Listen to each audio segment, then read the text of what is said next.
It's been a long time since I've been able to do an update video, but I'm ready for one now. I have a lot of stuff to dive into on the truck itself. I do want to show off that this axle is all painted, the differential is all done. I got everything set in there. Check out that sexy pattern on there. It looks perfect. Everything's in spec. You can see that I did add some billet carrier caps onto here. And from the cast ones, that's just gonna add rigidity on everything, just help everything out more. And then I did have to, from that last Jaina video, I changed this tab. That had like a little tab on it to catch that locking notch collar on there so it doesn't spin. So I did change that up, but you can see all the clearances, everything's good to go. So I just gotta take this off the jack stands and get it underneath the truck. But speaking of the truck, there's a lot of changes that I wanna show you on everything on the engine bay, some things that I had to put thinking behind to actually make everything fit. And as you'll see as I start going over everything, things fit snug, but they fit good. Like everything meshes together. It's not like I'm cramming anything in a place to just make it work. And that just kind of goes to show how much thought I had to put into everything. So it's getting really close. I want to dive into a lot of stuff though. Okay, I'm gonna dive into the most obvious things that have changed since that last video, but I've beefed up this. I forget if I actually went over that, but this is 1/4 inch on the outside. I shortened this up, and then this is 3/16 plated over there. I just wanted more strength if I'm gonna hit it up against rocks, since those things are exposed from the front bumper. Got the sway bar mount. Sway bar's going through here, obviously. And then this is the big old C-notch to clear that drag link. It does look pretty ugly. I don't know what I was thinking there. I was like blending it, but I don't know. Anyways, this is all 1/4 inch. And one of the things in my mind is I didn't want this section of the frame to be weak at all. I'll be winching off of it. I'll be hitting stuff.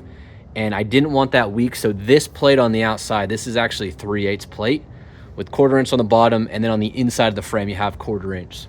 So hopefully I overbuilt it. That was the plan. So I just don't have to worry about anything cracking or anything flexing too much and giving. But you go obviously to the hydro bump. I plated it all the way down to that first body mount. And then for those weld, or these little tabs here, these are just gonna be where I'm tying the tethers off to. So when the limit strap is at stuff, it pulls it in. I'll just tie them onto like one of these two. But I just gave myself a couple options there. You can kind of see the new orientation of the turbo, just a single turbo, but I flipped the manifold.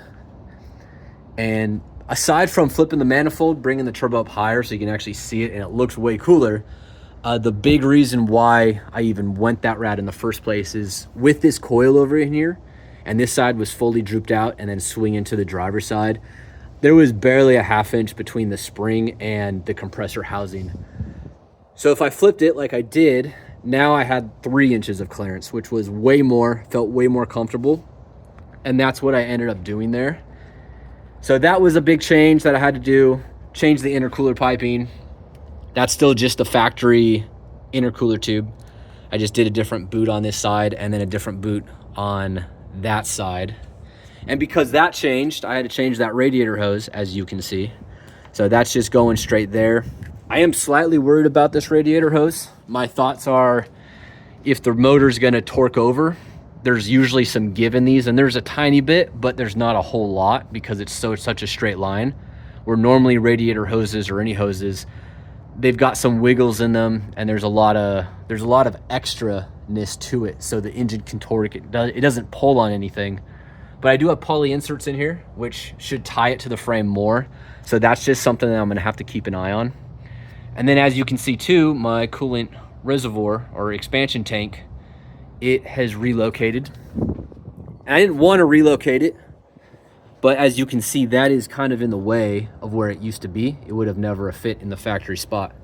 So I ended up relocating it, have it all in the same angles of this radiator, so it all looks good still. You can kind of see how that all lines up.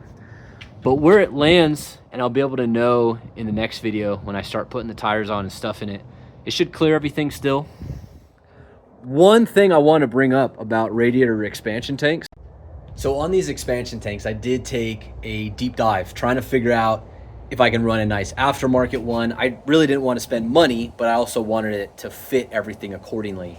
And one of the big discrepancies that I ran across trying to figure everything out is these aftermarket expansion tanks, they were 1 liter was the most popular, and then 2 liter was there, but that was the biggest capacity that I could possibly find. And that was kind of weird because the factory one, as you know, who have second gens, or I'm sure third and fourth gens have similar sized tanks, those are about a gallon, so 4 liters. It didn't make sense, and it's like, well, I don't want to lose out on anything, so what do I have to figure out? And there's an expansion rate to the coolant that you need to account for, which is 6% expansion rate. And this has 6 gallons, 24 quarts in 6 gallons. So if you times 24 by the 6%, you get like 1.5 to like 1 3/4. I forget the exact percentage.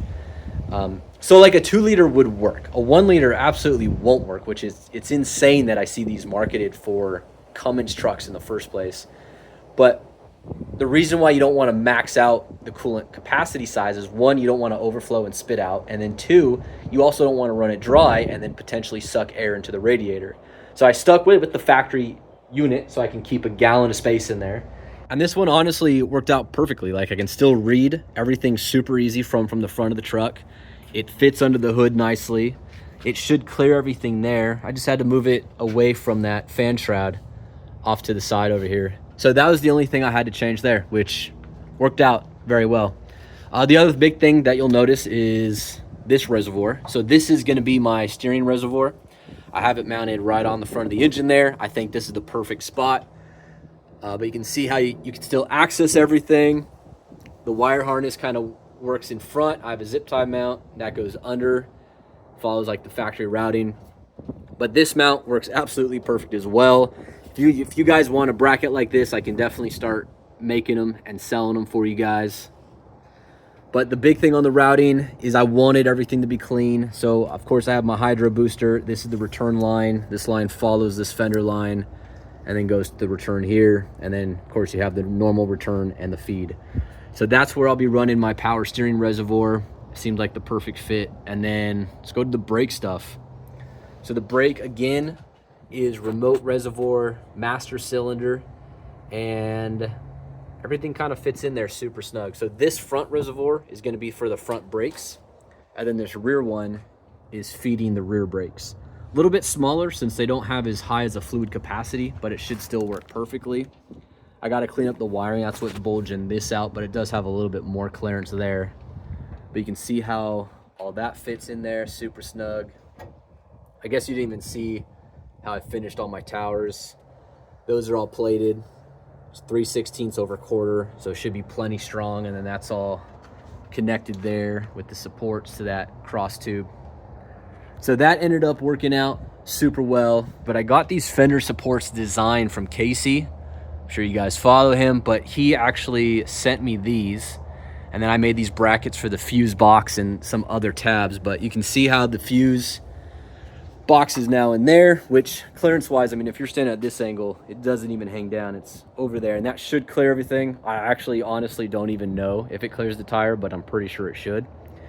But you can see how that fits in there. Everything looks good, super easy to access. Get in there, change some fuses if you have to. I did make this a little bit longer because this is going to be for an auxiliary fuse box that I can add in later, but I still got to clean up this wiring a little bit. I just kind of have it roughly in place, and I re-loomed everything. Yeah, down here, I changed where the ECU goes, and I didn't have to really modify any wiring. This is just shifted over, so anybody could literally mount their ECU here if they wanted to with very little work. I did rewire stuff just for my own fun, but yeah, the bulk of that you don't even have to touch. But I wanted to move it here for a couple reasons. One of the main reasons is now that this turbo manifold is flipped, you can see how close that downpipe is to there. And factory wiring, those wires come right above here, and it goes right over here to that computer. So I wanted to get those wires away from the heat source. So I ended up doing that. And over here, it's gonna be way safer. It's kind of down there, like it could get covered in fluids if something bursts, but it is away from the heat. I won't have to worry about that. Now with the ECU there, I do have that whole firewall opened up for something else. And the one thing that I've been missing is a windshield washer fluid reservoir. I've had it out for a long time. Where my ECU is now, I used to have a catch can, so I haven't even had one there for a while.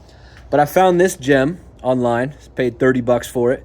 And this, let me kind of give you a better angle, should fit perfectly right there. So if I mount this up there, it kind of sticks out away from that shelf so I can still get fluid in there easily. The clearance down here is like that, so you can kind of get an idea, which should clear all the tires because they did not go that high, but I'll have to double check again. This is something I'm not super worried about, but for $30, I might as well test it and get it in there. The benefit of having the fluid reservoir there on that side too, compared to the front, is now that fluid reservoir is also next to the hot exhaust, which means when I'm in the winter, when I'm snow wheeling, snow camping, whatever, and I'm running the truck, it's at least next to a heat source so that fluid's not gonna freeze. So maybe it's a benefit, I don't know. This thing's all kind of working out very smooth. But that's the build so far. The next thing, I obviously got to throw that axle underneath the truck, mount the shocks, get everything running. But I have my exhaust plumbed out the bedside now, so that's going there. You can kind of see how it looks going over everything. And then I still got to mount my rear shocks. So I cut off those factory mounts, and I really wanted to put the mounts like on the outside in the front here between the leaves and the wheel. I have 5 inches of space, and it would take a lot more work than putting them in the center, and then I'd also lose flex. But the reason why I'd even want to do that in the first place is I'd make room for my second auxiliary fuel tank I want to put in the spare tire area.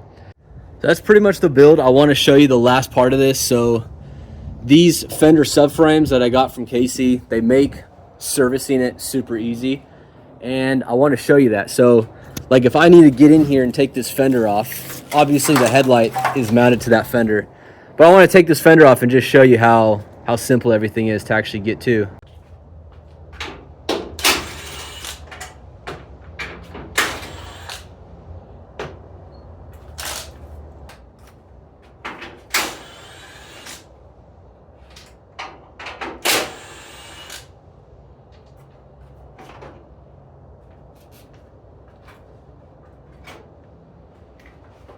So this is the cool part about having these Fender subframes. Few bolts, I can take that fender off. Everything's still held in place with the fuse boxes, and I can get into the engine more if I need to, or anything else. I can get a lot deeper in there. And then if I ever damage these fenders too, I mean, these are factory fenders that I just cut up, so 100 bucks more and I can replace it if I ever ding them. But I really like this DOM tubing, and then you have the plate on the side, so this is super rigid and strong.